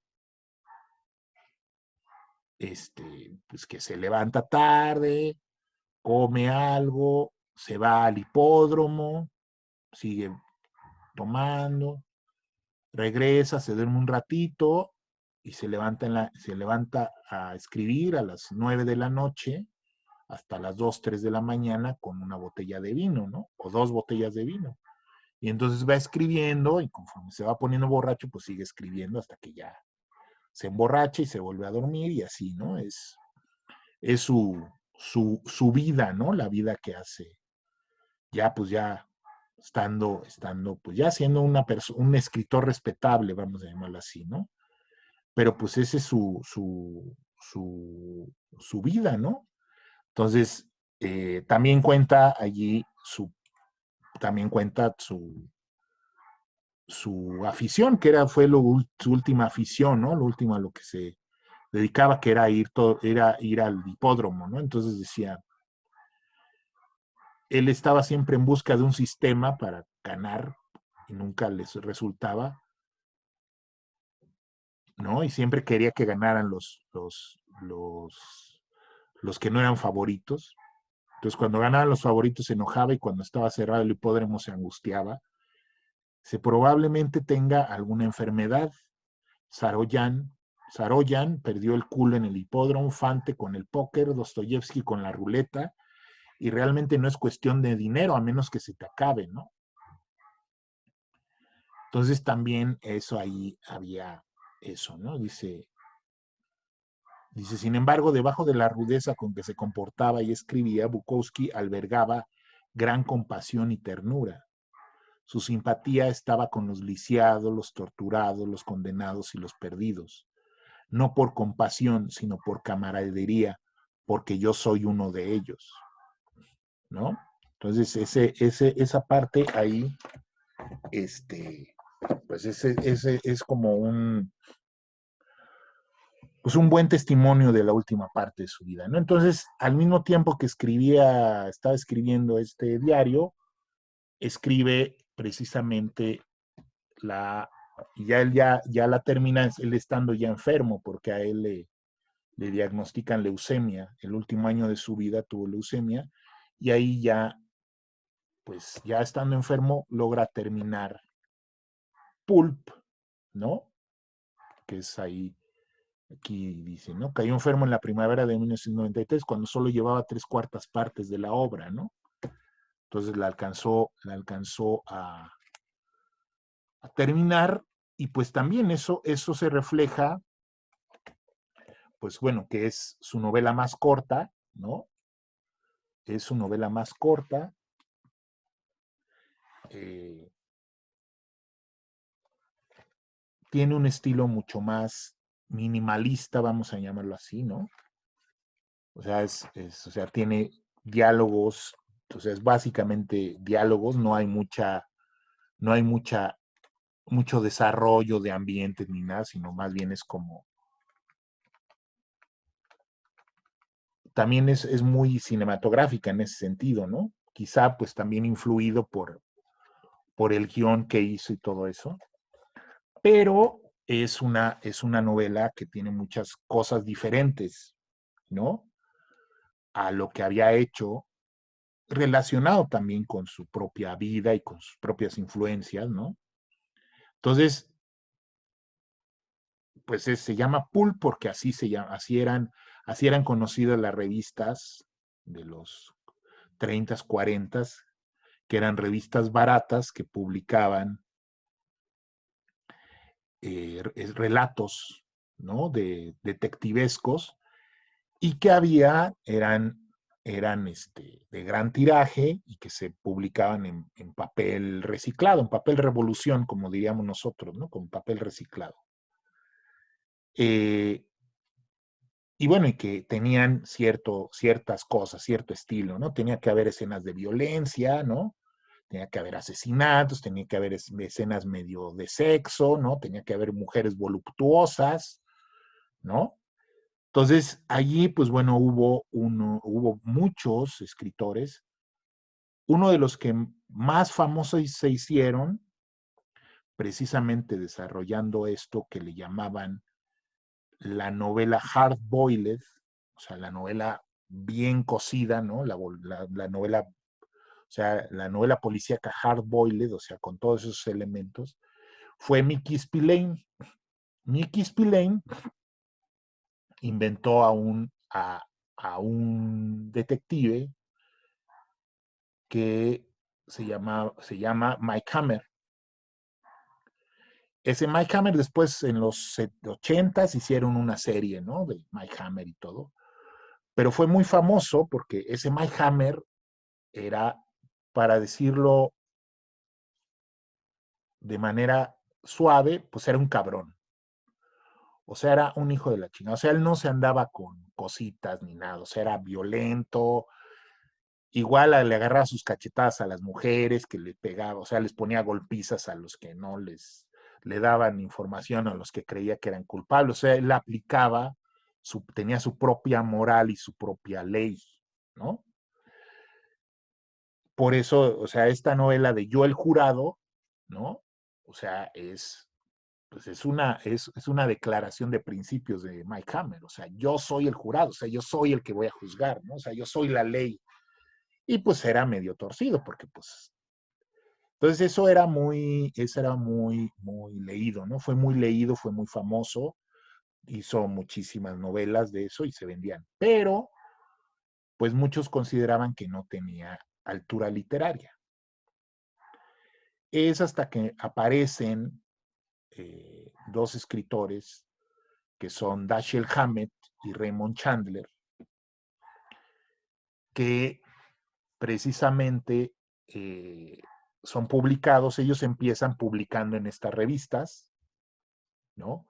Raymond Chandler y Dashiell Hammett, eh, y toman esto, o sea, toman los elementos de este tipo de literatura, de escritura policíaca, de cuentos, de relatos policíacos, y lo vuelven, o sea, le dan una altura literaria porque son grandes escritores. Dashiell Hammett, él mismo fue detective privado, ¿sí? Él mismo trabajó como detective privado, entonces él sacaba las historias de los casos en los que él había trabajado y de ahí salían, y él inventó varios personajes y varios detectives que después se hicieron películas. El más famoso es Sam Spade, que en el cine pues lo hizo Humphrey Bogart, ¿sí? Humphrey Bogart, y que lo hizo John Huston en la película El Halcón Maltés, ¿sí? Entonces, es muy chistosa la historia de que está tomado un caso que a él le tocó. Él trabajaba en la agencia Pinkerton, era una agencia muy famosa de detectives privados que había en San Francisco, y él era uno de los investigadores. Entonces, a él lo mandaron a que investigara el robo pues de una escultura muy costosa, ¿no? Entonces, eh, estaba en un barco que iba a partir, ¿no? Que iba a zarpar, y entonces haber viajado, ¿no? En el barco, y pues ya descubrir la desaparición allá, ya cuando yo hubiera zarpado del barco, y pues ya luego conocer, viajar y regresarse. Pero entonces él descubre, o sea, resuelve el caso antes de que zarpen, y entonces ya no puede zarpar. Entonces él se queda muy molesto, ¿no? Porque dice, pues yo podía haberme hecho güey, y, ay, pues no aparece, y que apareciera cuando ya fuéramos en zarpado. Yo hubiéramos zarpado y me hubiera salido gratis el viaje, ¿no? O sea, hubiera hecho el viaje, pero bueno. Y esa es la anécdota, o sea, a partir de ahí le surge la idea del halcón maltés, que es un clásico. O sea, si no la han visto, bueno, si no la han leído la novela y si no la han visto la novela, y ahí tiene los elementos de estos personajes que después se repetirán en las series, en las novelas y en las series hasta el cansancio, que es este detective privado, medio cínico, medio desencantado de la vida, medio alcohólico, mujeriego, ¿no? Que tiene que tiene éxito con las mujeres, ¿no? Este, y que tiene su propia moral, su propia ética, ¿no? Que no necesariamente es la de la sociedad. O sea, no necesariamente buscas que se aplique la justicia de la sociedad, sino su justicia. un poco como Mike Hammer con Mickey Spillane, pero aquí de lo que se trata, y ese es el gran cambio entre la novela clásica policíaca y la novela negra, que es con estos autores, que es que no importa tanto el descubrimiento o la investigación del crimen. De hecho, en muchas novelas, de novelas negras, no importa, o sea, los criminales no tienen castigo. Se descubre, bueno, el detective descubre quién fue el culpable y cómo fue, pero no necesariamente se aplica la justicia, es decir, no necesariamente los culpables van a la cárcel. O, o más bien el castigo es de otra forma, los matan o se quedan pobres, o sea, no necesariamente se aplica la ley legal, vamos a decirlo así. Pero de lo que se trata en estas novelas es de mostrar la podredumbre de la sociedad y sobre todo mostrar la podredumbre de las clases altas y de las autoridades. ¿Sí? Entonces, eh, el que lo redondea todo esto es Raymond Chandler. ¿Sí? Con Dashiell Hammett, les digo, él inventa a inventa a Sam Spade, inventa al hombre delgado, que es otro detective, y inventa al agente de la Continental, que es como, es un investigador privado de una agencia que es como la Pinkerton y todo eso, ¿no? Entonces, eh, pero Raymond Chandler inventa al detective, el detective quinta esencial, que también en el cine lo hará Humphrey Bogart, que es Philip Marlowe. ¿Sí?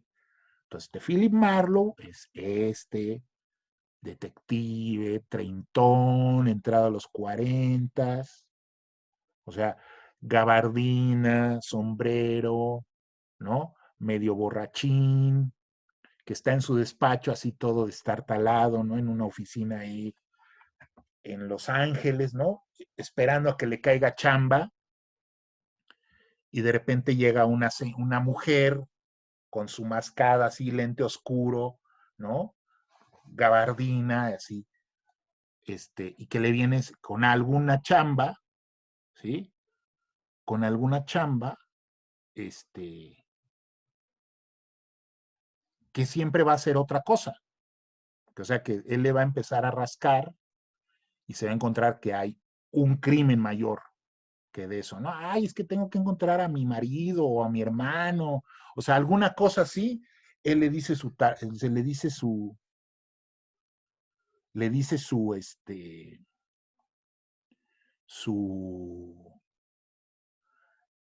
su tarifa y le paga y generalmente termina echándosela a la señora, ¿no? Que generalmente pues es una señora casada con un ricachón, ¿no? O sea, ese es el planteamiento, ¿no? De dos, tres novelas de él, el Sueño Eterno, Adiós Muñeca, ¿no? Este, The Big Sleep, Adiós Muñeca, y la otra es La Hermana Pequeña. Bueno, tiene como cuatro o cinco novelas. Lo curioso es que Raymond Chandler, él ya empieza a publicar, empieza a escribir a los 50 años, porque él era un exitoso ejecutivo de una compañía petrolera de Los Ángeles. Pero la compañía petrolera truena y se queda sin trabajo y no sabe qué hacer y se pone a escribir relatos y se los vende a las revistas pulp. Entonces le empiezan a pagar muy bien. Entonces él empieza a escribir y escribir y escribe varios relatos y luego le dicen, pues escríbete una novela, ¿no? Porque empieza a tener mucho éxito y dice, pues escríbete una novela. Dice, pero yo no sé cómo se hace eso. Dice, pues bueno, pues hílalo y ya. Entonces él lo que hace es que agarra los cuentos, varios cuentos que él ya ha publicado y los adapta y los acomoda y hace una novela. Entonces, todos, o sea, sus cuentos están publicados, ¿no? Había varios libros de cuentos de cuando los publicó para las revistas, y luego son las novelas y tiene episodios tal cual, nada más le cambia el nombre a los detectives y le pone, en la novela le pone el mismo nombre del detective, pero los episodios son iguales, son muy parecidos. Entonces, le llamaba a él canibalizar, ¿no? Entonces él agarraba sus cuentos y los canibalizaba para hacer sus novelas. Y él se vuelve muy famoso, luego después también hasta escribe también para el cine, ¿no? Pero ese es el modelo, y él es de Los Ángeles. O sea, estamos hablando del mismo Los Ángeles, donde vivió Bukowski en los 60, bueno, que nació y vivió en los 40, 50, 60, es el mismo que cuenta Chandler, o sea, antes de que se convirtiera en pues, la mega ciudad que se convirtió, que era en Los Ángeles, ¿no? Cuando todavía, pues, apenas empezaba Hollywood, apenas empezaba a urbanizar, ¿no? Y era esta especie como de tierra sin ley todavía, ¿no? Entonces, eso es lo que narra eso. Entonces, la novela, o sea, conversa con eso, tiene resonancias de eso. Entonces, por ejemplo, Nicky Villain, o sea, el personaje de Pulp, Nicky Villain, rima con Mickey Spillane y con Rick Blaine, que es el personaje de Humphrey Bogart en Casablanca, ¿no? Entonces, eso también tiene, ¿no? Entonces, ahí, también una de las cosas que hace Bukowski, bueno, pues es la primera novela donde el protagonista no es Chinaski, ¿no? Sí sale Chinaski, pero sale así como un personaje secundario, ¿no? Sí aparece, ¿no? Entonces, ahí, pues bueno, él rompe con esta cosa porque en lugar de que llegue una mujer, como les digo, que llegue una mujer acá en problemas, ¿no? La damisela en problemas, pues la que llega es la mismísima muerte, ¿verdad? La mismísima muerte va y le pide a Nicky Villain que busque al autor francés Céline y al escurridizo Gorrión Rojo, que también es una resonancia al halcón maltés. ¿Sí? Entonces, eso también es. Entonces, Villain, pues le queda pues muy bien para Bukowski, ¿no? Le queda muy bien pues este tipo de personaje cínico y todo. Entonces, se vuelve una especie como de novela policíaca medio metafísica, ¿no? Porque, pues bueno, también vimos que, pues bueno, uno de los escritores que le influyeron a Bukowski, pues fue Louis Ferdinand Céline, ¿no? Con esta novela, ¿no? De Largo Camino hacia la Noche, ¿no? Entonces, lo malo, bueno, pues lo triste de lo de Bukowski es que, pues bueno, si hubiera tenido más tiempo, pues a lo mejor se le hubieran ocurrido otras cosas, pero bueno, hubiera evolucionado, hubiera tratado de explorar más cosas, a lo mejor ya no hubiera escrito, pero pues empezaba él. Lamentablemente, pues esta novela, pues ya fue en sus últimos tiempos, estaba enfermo, no está tan bien trabajada, ¿no? Se nota que está un poquito apresurada en ese sentido, ¿no? A lo mejor si hubiera tenido más tiempo lo hubiera hecho, la hubiera acomodado mejor, la hubiera amueblado mejor, ¿no? Entonces, pues ese fue el último libro. Y pues bueno, ya vimos la última novela, ¿no? Que publicó en vida. Y pues ya vimos, pues los libros que salieron después, ¿no? Que curiosamente no, o sea, de repente han salido cuentos, o sea, cuentos que ya había publicado, ¿no? Pero casi no han salido, y ya me voy a salir. Ahora sí que ya me voy a salir. Casi no han salido relatos inéditos.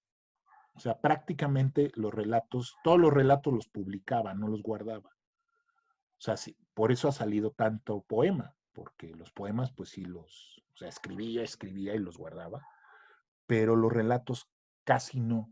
O sea, él no guardaba o no tenía borradores de relatos. O sea, él lo escribía y los publicaba, ¿no?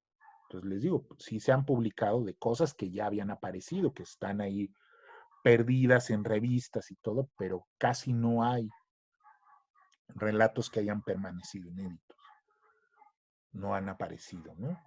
Entonces, eso habla también de pues que Bukowski tomaba muy en serio la cuestión de la narrativa, ¿no? O sea, mientras la, mientras la poesía le salía natural, o sea, la poesía era casi casi una cuestión física, orgánica, ¿no? Una necesidad, ¿no? Eh, lo que sí le costaba trabajo y donde sí aplicaba el oficio, o vamos a decirlo así, donde él sabía que ahí lo que se necesitaba era el oficio, pues era la narrativa, sobre todo pues la novela, el cuento, ¿no? Los cuentos. Entonces, es ahí donde está esta parte de Bukowski. Y pues bueno, pues ese fue Charles Bukowski, ¿no? O sea, este repaso así, pues, ni tan por encimita, ¿eh? Porque la neta sí me pulí para no hablar nada más de la cuestión de la vida nada más, sino sobre todo, y eso fue lo que ahora me di cuenta al replantearlo y al reacomodarlo es precisamente darle su lugar literariamente a la obra de Bukowski, ¿no? O sea, estas interrelaciones, estas cosas que sí, o sea, les confieso, pues cuando hice la primera versión, pues no la tenía muy clara, ¿no?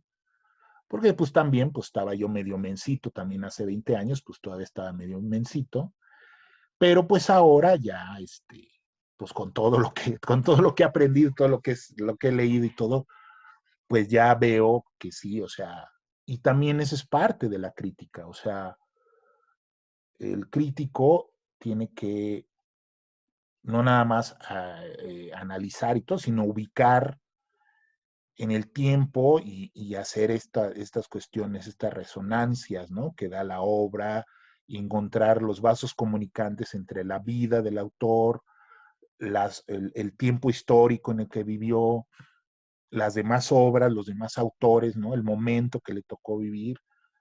Y pues bueno, y ya después, o sea, la resonancia que tiene para después, o sea, lo que hace, ¿no? Porque igual, pues si se ha mantenido vivo Bukowski, pues ha sido porque han seguido saliendo libros de él también, ¿no? Podría haber sido ya un autor que eso, pero constantemente están saliendo libros de él, cada 2 años cada 2 años sale un libro nuevo, ¿no? Y se sigue hablando de él y se sigue leyendo. Ahí sus libros no han, casi ninguno de sus libros ha salido de circulación, ¿no? Entonces, esa es una de las cosas con el, con el Hank. Entonces, pues bueno, pues eso fue. No sé si ustedes quieren comentar algo, qué les pareció, qué, qué hubieran querido. No, bueno, si hubieran querido, pues ya no hay tiempo, pero qué les pareció, qué piensan, este, les ayudó a entender mejor, les abrió o sea, una nueva visión sobre el autor, bueno, a ver, me gustaría que me comentaran. Sí, sí, mi querido Jaime. Pues a mí me cambió la visión de Bukowski. Ya te dije que mi primer encuentro con él fue ese famoso video donde golpea a su pareja del momento. Y prejuiciosa que soy, dije, jamás lo voy a leer. Y tú me has abierto el panorama, entiendo mucho mejor que perteneció a su tiempo, es un hombre de su tiempo. y que creo que muchos han seguido su ejemplo de eso de escritura sucia, relato sucio, no existe. Para mí no existe, porque el retratar la cotidianidad de la vida creo que es una de las funciones de la literatura. Entonces yo estoy muy satisfecha con el curso, me quedo con una gran experiencia y con mucho, mucho por ver y leer, porque voy a tener que repasar todo el material que enviaste. Tengo mis notas aquí, llené tarjetas de casi 3 por clase. Ujú. Y me quedo con checar esos puntos a los cuales tú llamaste la atención. Con todo el material que nos enviaste, creo que tengo que repasarlo más detenidamente y tengo para rato. Yo estoy muy satisfecha y te lo agradezco. Ya si tengo dudas, pues por ahí te escribiré un WhatsApp o algo y nos echaremos un cafecito, una charla, lo que sea. Y espero que haya Claro que más sí. oportunidad. Muchas gracias, Memo. No, pues gracias a ti, Angélica.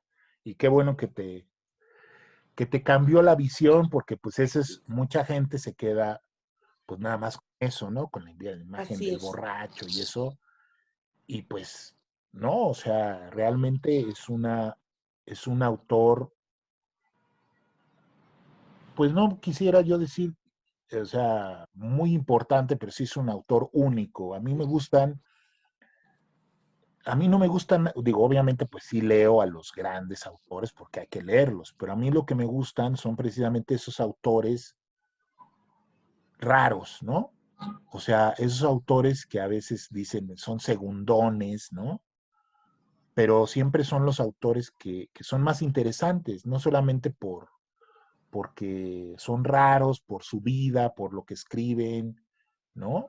Entonces, esos son el tipo de autores a mí los que me gusta ser. Y bueno, pues Bukowski para mí pues fue el raro que me llamó la atención. Y que más allá, obviamente, de la obra misma, lo que a mí me sigue y ahora lo refrendé, pues es el ejemplo, ¿no? Yo Claro. les digo, pues cuando tenía 20, 30 años, wow, o sea, Bukowski, escribir, ahora que ya tengo 50 y tantos, agarro y veo, ¿no? Y digo, pues es que sí, o sea, tienes que asumir la literatura, o sea, si vas a asumir la literatura, la tienes que asumir como una parte de tu vida, ¿no? O sea, o es, si te vas a, si lo vas, si quieres hacerlo en serio, tienes que tomarlo como tu vida, ¿no? Entonces, eso a mí durante mucho tiempo me causó, pues, cierto conflicto porque yo tenía, ahora ya me voy a confesar, yo tenía, hasta hace unos años tenía dudas, ¿no? De mi propio, de lo que yo había decidido, a lo que yo había decidido dedicarme.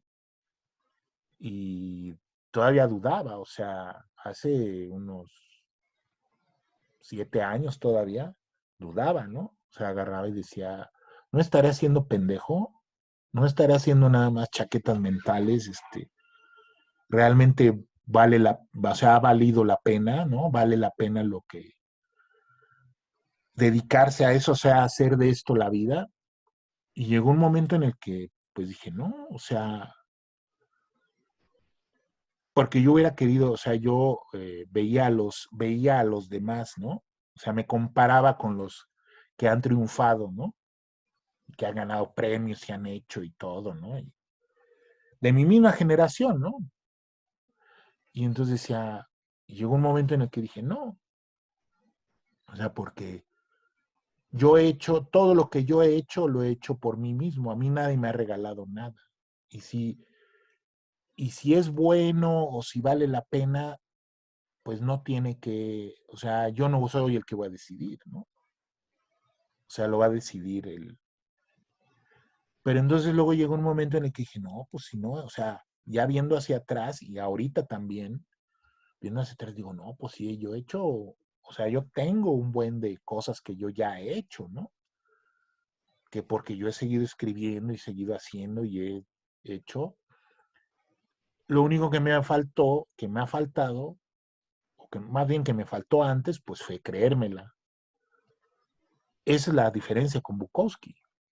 Bukowski siempre se la creyó, a pesar de que nadie lo creía, él sí se lo creía. Él sí creía que era un genio, ¿no? Tiene el poema el genio entre la multitud, un genio en la multitud, ¿no? Sí, o sea, yo soy un chingón. Que no me reconozcan es otra cosa, pero yo soy un chingón. Y lo que lo hacía eso era el escribir, o sea, el escribir y el desarrollar su arte, desarrollar su estilo. Y eso es lo que se ve en su obra, o sea, en su evolución como artista, ¿no? O sea, ya al fin, o sea, al final, bueno, ya después de los años, pues logra una obra literariamente bien hecha, porque es para mí la senda del perdedor, ¿no? Donde escribe sobre su infancia, ¿no? Curiosamente, a los 60 años escribe sobre su infancia, pero tuvo que pasar todo eso para que él pudiera tener la visión y el oficio para poderlo plasmar de esa manera tan contundente, ¿no? Y tan emotiva y conmovedora como lo hace, ¿no? Pero bueno, ya agarré el micrófono y no, ya se lo quité a Claudia. A ver, Clau. Bueno, yo al contrario de Angélica, a mí no me cambió nada porque yo no tenía ninguna visión previa que cambiara en realidad. Conocía muy poquito de Bukowski y pues más bien o sea, sí sabía que de la importancia que había tenido, tenía referencias, había leído alguna cosa, tengo la película de Barfly, o sea, sabía todas las referencias, otras referencias en películas, etcétera, ¿no? Pero realmente no así como que meterme a la obra de Bukowski para nada. No tenía idea que fuera tan amplia, tan vasta, o sea, yo dije, no, pues igual es un autor que tiene, no sé, 3, 4 libros y ya, y pues no, resulta de que salían y salían y salían y salían libros, entonces, pues nada, eso de que entre más aprendo, más me doy cuenta de todo lo ignorante que soy. Y Perdón. no, para nada. Entonces, bueno, pues me gustó mucho y pues sí, ¿verdad? O sea, yo creo que Angélica, igual y si tenemos dudas, pues igual le pedimos aquí a Guillermo que nos haga la segunda parte del curso, ¿no? Estaría interesante, así como algo todavía explorarlo. Yo creo que es de esos autores que nunca acabas, ¿no? O sea, siempre hay algo, siempre hay un estudio que se puede hacer más allá. Y creo que una cosa que sí quedó claro, Guillermo, es que nos transmitiste tu pasión por este autor.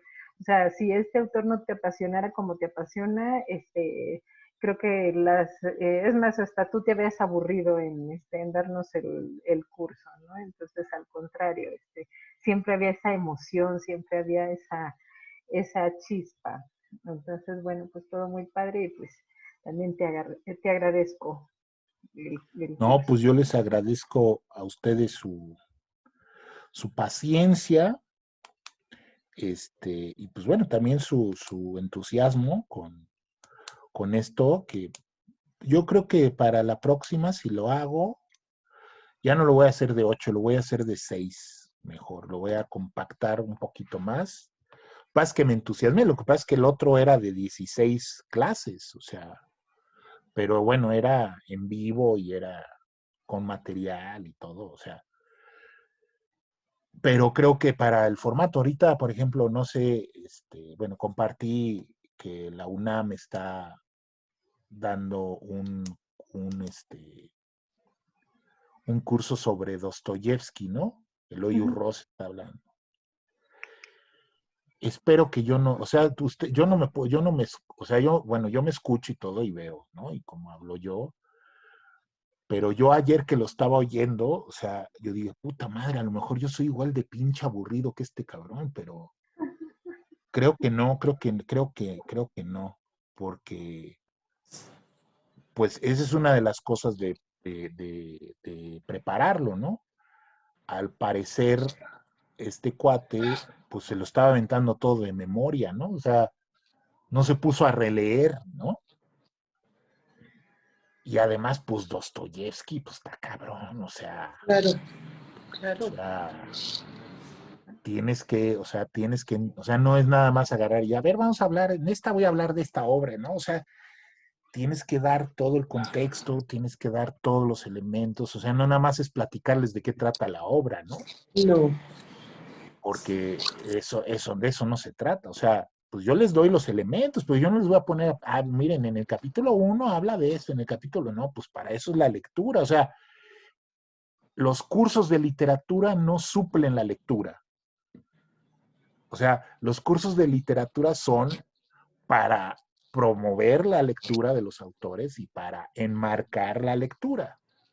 Para que cuando ustedes lean, ya le entren y digan, claro, de esto hablaba, de esto, mira, y esto lo mencionó él, claro, esto está relacionado con esto que decía.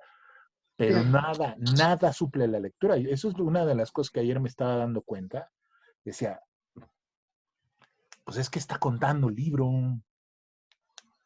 O sea, ¿para qué me cuentas el libro, güey? ¿No? O sea, mejor dame el contexto. O sea, por ejemplo, eso es muy importante, la cuestión con Dostoyevsky. O sea, y es una de las cosas que a mí me gusta de agarrar a los autores.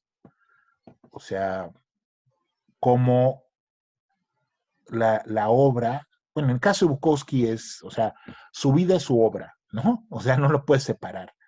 Pero en general es todo eso. O sea, por ejemplo, el mismo Dostoyevsky, o sea, la vida de Dostoyevsky es una novela en sí misma, ¿no? Igual la vida de Cervantes, y eso que hay muchas cosas que no se saben bien, pero de lo que se sabe, porque es una novela de aventuras, ¿no?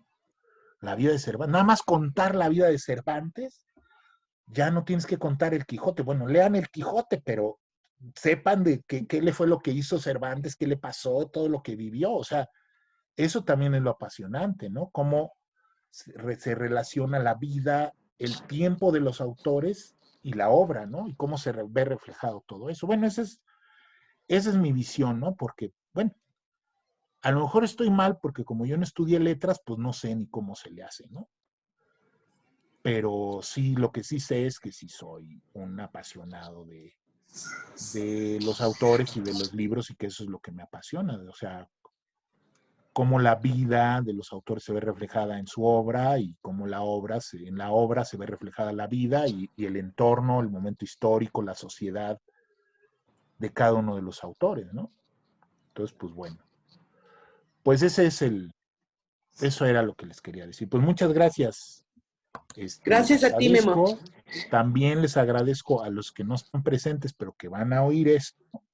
Les agradezco mucho a todos, a Javier, a Ana Livia, a Silvia, hasta mi amigo Nacho, que lo pagó pero nunca vino, pero él los está oyendo y viendo. Y pues bueno, y pues ya nos estamos viendo. Entonces les mando un gran Un abrazo, abrazo. Memo. Nos seguimos viendo. Los videos yo los subo a YouTube y ahí están siempre. Entonces, si necesitan, digo, igual si agarran y se les pierden los enlaces, pues igual se los vuelvo a mandar o que los tengan ahí para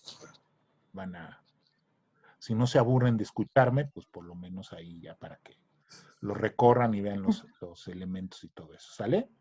Sale. Bueno, les mando un gran abrazo. Abrazo ¿Sale? también para ti, Clau. Gracias también a ti. Gracias, Vale. igual. Suerte, Igual suerte. para ti. Bye. Bye, Bye. bye. Gracias, Memo.